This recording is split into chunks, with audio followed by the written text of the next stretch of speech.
Hello everyone, Phil Robertson, the patriarch of the Duck Dynasty family, died at 79, leaving a profound legacy both within his family, popular culture, and a family that takes pride in carrying his name forward. His death wasn't sudden, but the culmination of years battling serious health issues, including Alzheimer's and a rare blood disease. Robertson's approach to life, and the end of it, was distinctly his own. A quiet readiness rooted in faith and resilience and ambition. This wasn't a man who shied away from reality because, throughout his life, he confronted it, reflected on it. And the people who followed him saw it firsthand. Therefore, it's only logical that he faced death with open arms, too. A couple of months before his death, during a podcast episode appearance, Robertson made it clear he wanted a celebration after his death, not sorrow, and it's coming to the surface just now. He calmly advised those mourning him to resist tears and sympathy once he's actually gone, and instead sing and dance. Phil insisted his story was one of triumph over death, faith through suffering, and legacy over loss. And the directive was clear. When he's gone, remember his walk through life, the steadfast faith he embodied, and don't let grief cloud the memory of what he stood for.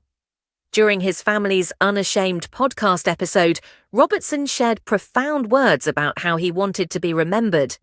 The video resurfaced recently after a user at The Girl Named Blake on Instagram shared it, and although it's not clear what exact episode that clip is from, the Duck Dynasty patriarch spoke with assurance and a sense of peace, reinforcing his belief that death was not an end, but a passage.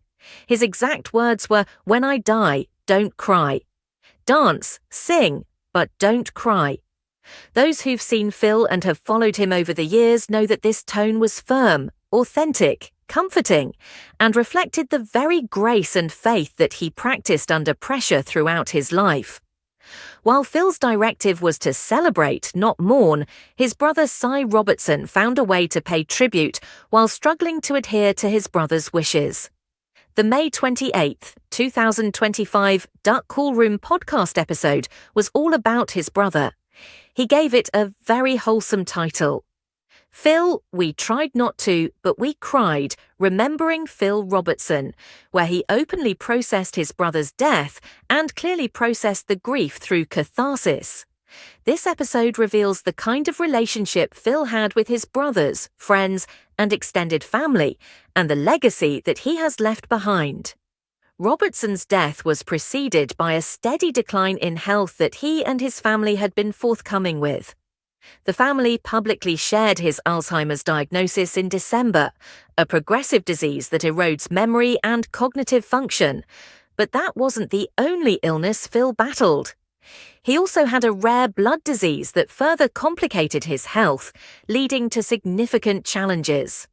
Additionally, an enlarged spleen also exacerbated his physical decline and contributed to his frailty in recent months. Because of this very disease, Phil Robertson wasn't going to be featured in the upcoming Duck Dynasty reboot, although it was filmed while he was alive. Duck Dynasty, the revival is set to premiere June 1st, 2025. However, with his passing, the dynamic has inevitably shifted, and it's possible that early episodes may now pivot to paying tribute to his life and contributions. His absence will undoubtedly be felt, but the show has an opportunity to meaningfully honor him. Robertson's legacy, however, has already been immortalized in The Blind, a 2023 film chronicling his journey through hardship, redemption, and faith. The movie painted an unvarnished portrait of his early struggles, his transformative encounter with Christianity, and the family dynasty he helped build. Thanks for watching.